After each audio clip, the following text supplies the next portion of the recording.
ಆಗಿರ್ಬೋದು, revenue tax ಯಾವುದೇ ಒಂದು ಕಲೆಕ್ಟ್ ಮಾಡೋರು ಯಾರಾದರೂ ಒಬ್ಬರು ಮಾರ್ಕೆಟ್ ಅವ್ರನ್ನ ಮಿಸ್ಲೀಡ್ ಮಾಡಿದ್ದೀರಾ, ಅವ್ರ ಸೆಂಟಿಮೆಂಟ್ ಇರುತ್ತೆ ಒಂದು ಅಂಗಡಿ ಬಗ್ಗೆ, ಅದನ್ನು ನೀವು ಬೇಕಾಗಿ ಟ್ರಿಗರ್ ಮಾಡೋ ಅಂಥದ್ದು, ಅವ್ರಿಗೆ ತಪ್ಪು ಹೇಳೋ ಅಂಥದ್ದು ಏನಾದರೂ ಸಂದೇಶ ನಮ್ಮ ಮಾರ್ಕೆಟ್ ಸ್ಟಾಫ್ ಏನಾದರೂ ಇದ್ದರೆ ಅವನ್ನ ಇಮ್ಮಿಡಿಯೇಟಾಗಿ ಸಸ್ಪೆಂಡ್ ಮಾಡೋದು ಕಮಿಷನರ್ಗೆ ಹೀಗೆ ಹೇಳ್ತಾ ಇದ್ದೀನಿ.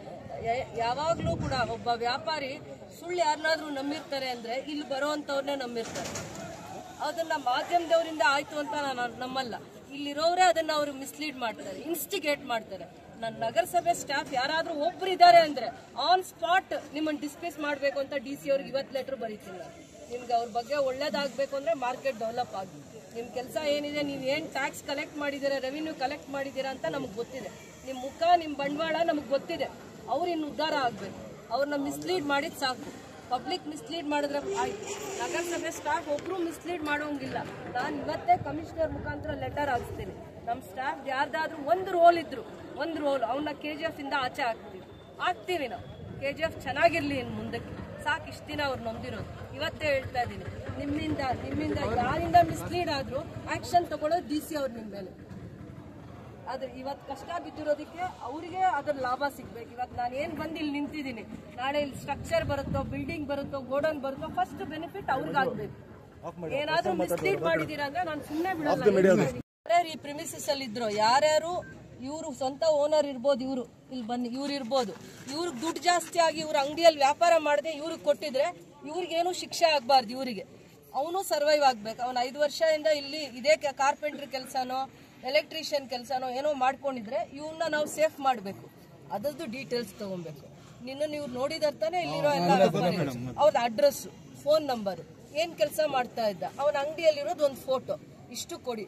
ಅವ್ರಿಗೆ ಏನಾದರೂ ಅನ್ಯಾಯ ಆದರೆ ಅವ್ರು ಆಮೇಲೆ ಮಾತಾಡಲಿ. ಇಲ್ಲೆಲ್ಲ ಬಿಲ್ಡಿಂಗ್ಸ್ ಎಲ್ಲ ಕಟ್ತೀವಲ್ಲ, ಫಸ್ಟ್ ಫ್ಲೋರಲ್ಲಿ ಯಾವ ಬಿಲ್ಡಿಂಗ್ ಇರಬೇಕು, ಎಂಥವ್ರಿಗೆ ಮಾತ್ರ ಕೊಡಬೇಕು, ಪಾರ್ಕಿಂಗ್ ಎಲ್ಲಿರಬೇಕು, ಆ ಥರದ್ದೆಲ್ಲ ಆದಾಗ ಅವ್ರಿಗೆ ಅನ್ಯಾಯ ಆಗಿದ್ದಿನ ಅವ್ರು ನೋಡ್ತೀನಿ. ಆಮೇಲೆ ಇನ್ನೂ ಒಂದು ಕಾನೂನಿದೆ, ಇವರೇ 4 ಅಂಗಡಿ ತಗೊಳಕ್ಕಾಗಲ್ಲ. ಇವ್ರು ಒಂದು ಅಂಗಡಿ, ಒಂದು ಗೋಡನ್ ತಗೊಳಕ್ ಇವ್ರಿಗೆ ರೈಟ್ಸ್. ನಾನು 4 ಗೋಡನ್ ಇಟ್ಕೊಂತೀನಿ, ಅವ್ರು ಕೊಟ್ಟಿದ್ದಾರೆ, ಇವ್ರು ಕೊಟ್ಟಿದ್ದಾರೆ ಅಂದ್ರೆ ಅದು ಕಾನೂನಲ್ಲಿ ಅವಕಾಶ ಇಲ್ಲ. ಆ ತಪ್ಪು ನಾನು ಕೂಡ ಮಾಡಕ್ಕಾಗಲ್ಲ. ಅರ್ಥ ಮಾಡ್ಕೊಳ್ಳಿ ನಮ್ಮ ಪರಿಸ್ಥಿತಿ. ಕಾನೂನು ಚೌಕಟ್ಟಲ್ಲಿ ನಾನು ಸಹಾಯ ಮಾಡ್ತೀನಿ. ಹೌದು, ಇಲ್ಲಿ ಬನ್ನಿ. ಡೆವಲಪ್ಮೆಂಟ್ ಸಪೋರ್ಟ್ ಮಾಡ್ತಾರೆ. ಆ ಲಿಸ್ಟ್ ಇಟ್ಕೊಂಡು ಫಸ್ಟ್ ಪ್ರಿಯಾರಿಟಿಯಲ್ಲಿ ನಿಮಗೆ ನಾವು ಕೊಡ್ಸೋದು, ನಿಂತು ಕೊಡಿಸ್ತೀವಿ ನಾವು. ನೀವು ಬದುಕಿದ್ರೇನೆ ನಮ್ಮ ನಗರಸಭೆ ಚೆನ್ನಾಗಿರೋದು. ನೀವು ಬದುಕಿದ್ರೇನೆ ನಗರಸಭೆಗೆ 1 ರೂಪಾಯೋ 10 ರೂಪಾಯೋ ರೆಂಟ್ ಬರೋದು. ನಿಮ್ಮನ್ನ ಬಿಟ್ಟು ನಾವು ಬೇರೆಯವ್ರನ್ನ ನಾವು ಮಾಡಿದ್ರೆ ನಗರ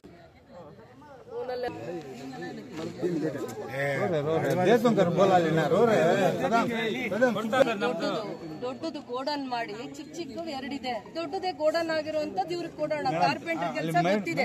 2 ನಂದು ಮಿಷನರಿ ಇದೆ. ಶಾಪ್ಸ್ ಕಟ್ಟೋಗೆ ಸ್ವಲ್ಪ ಸ್ಪೇಷಿಯಸ್ ಆಗಿ ಕಟ್ತೀವಿ. ಸರಿ ಮೇಡಮ್, ಅಷ್ಟೇ ಅನ್ನೋದಿಲ್ಲ.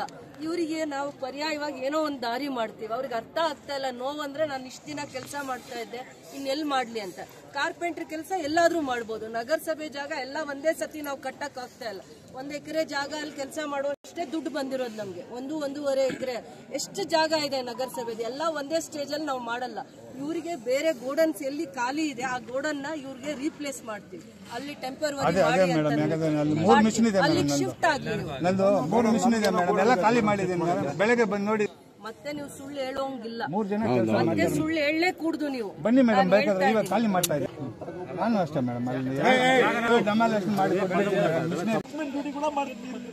₹1 ತಗೊಳ್ಳಿಲ್ಲ.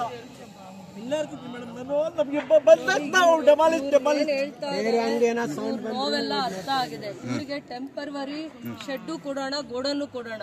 ಅರ್ಥ ಮಾಡ್ಕೊಳ್ಳಿ. KGF ಅಲ್ಲಿ 10,000 ಜನ ವ್ಯಾಪಾರ ಮಾಡ್ಕೊಂಡು ಇಲ್ಲಿ ಇರ್ತೀರಾ. ನಿಮ್ಗೆ ವಾಸ ಮಾಡೋದಕ್ಕೆ ಒಂದು ಟಾಯ್ಲೆಟ್ ಇಲ್ಲ. ಎಲ್ಲಾದ್ರೂ ಬಂದು ವಾಶ್ರೂಮ್ ಯೂಸ್ ಮಾಡೋಣ ಅಂದ್ರೆ ಒಂದು ಟಾಯ್ಲೆಟ್ ಇಲ್ಲ. ನಿಮ್ಮ ಹತ್ರ ಕೆಲಸ ಮಾಡೋ 4-5 ಜನ ಎಲ್ಲಾದ್ರೂ ಬಂದು ನೀರ್ ಕುಡ್ಕೊಂಡು ಓಡಾಡ್ಕೊಂಡು ಬರೋಣ ಅಂದ್ರೆ ಒಂದು ವ್ಯವಸ್ಥೆ ಇಲ್ಲ. ನನಗೆ ಆ ಪರಿಸ್ಥಿತಿನೂ ಗೊತ್ತಿದೆ, ಈ ಪರಿಸ್ಥಿತಿನೂ ಗೊತ್ತಿದೆ. ನಿಮ್ಗೆ ನಮ್ದು ನೀನ್ ಏನ್ ಮಾಡ್ತೀಯಾ ಅದು ನನಗೆ ಇಷ್ಟ ಇದೆ. ಮೇಡಮ್ ಈ 56 ಅಂಗಡಿ ಅಂತ ಹೇಳಿದ್ದು ಎಲ್ಲ ಮಾರ್ಕೆಟ್ ಡೆಮಾಲಿಷ್ ಮಾಡ್ತೀನಿ ಅಂತ ಹೇಳ್ತಾ ಇಲ್ಲ, ಭಯ ಆಗ್ತಾ ಇದೆ ಮಾಡಲ್ಲ. ಎಲ್ಲಿ ಮೇಡಮ್ ಹೋಗೋದು ನಾವು? ಇಡೀ ಮಾರ್ಕೆಟ್ ಮಾಡಲ್ಲ. ನಮ್ದು ಗೋಡನ್ ಖಾಲಿ ಮಾಡಿ ಕೊಟ್ಟಿದ್ದೀವಿ ಮೇಡಮ್ ನಾವು. ನೋಡಿ ನಮಗೆ 56 ಅಂಗಡಿ ನಮಗೆ 1.5 ಎಕರೆ ಜಾಗಗೆ DPR ಆಗಿದೆ. ಗವರ್ಮೆಂಟ್ ಅಲ್ಲೋ ನಮ್ಗೆ ಲೋನ್ ಸಿಗೋದು 1.5 ಎಕರೆ ಜಾಗ. 1.5 ಎಕರೆಯಲ್ಲಿ ಅಂತ ಬಿಸ್ನೆಸ್ ಆಕ್ಟಿವಿಟಿ ಇಲ್ಲ. ಇದನ್ನ ಮಾಡಿ ಇಲ್ಲೊಂದು 100 ಶಾಪ್ಸ್ ನ ಕಟ್ಟಿ ಮತ್ತೆ ಫಸ್ಟ್ ಇದ್ದವ್ರನ್ನು ಕರ್ಕೊಂತೀವಿ. ಮತ್ತೆ ನಗರಸಭೆಗೆ ಲಾಭ ಬರುವಂತವ್ರು ಇಲ್ಲಿಗೆ ಬರ್ತಾರೆ. ಒಂದ್ ಕಡೆ ಸೈಕಲ್ ಶಾಪ್ ಅಲ್ಲ, 2 ವೀಲರ್ ಪಾರ್ಕಿಂಗ್ ಇರುತ್ತೆ. ಇನ್ನೊಂದ್ ಕಡೆ 4 ಕಡೆ ಇಷ್ಟು 1000 ಜನ ಪಾಪ್ಯುಲೇಷನ್ ಪ್ರತಿದಿನ ಫ್ಲೋಟಿಂಗ್ 10,000 20,000 ಮಾರ್ಕೆಟ್ಗೆ ಫ್ಲೋಟಿಂಗ್ ಪಾಪ್ಯುಲೇಷನ್ ಇದೆ. ಅವ್ರಿಗೆ ವಾಶ್ರೂಮ್ಗೆ ಅವರೆಲ್ಲೋ ಒಂದು 5 ನಿಮಿಷ ಫ್ರೆಶ್ ಆಗೋದಕ್ಕೆ ಒಂದು ಒಳ್ಳೆ ವ್ಯವಸ್ಥೆ ಮಾಡಲಿಲ್ಲ ಅಂದ್ರೆ ನಾಳೆ ಒಂದು 100 crores ಅಲ್ಲಿ ಪೊಲೀಸ್ ಅಕಾಡೆಮಿ ಬರುತ್ತೆ.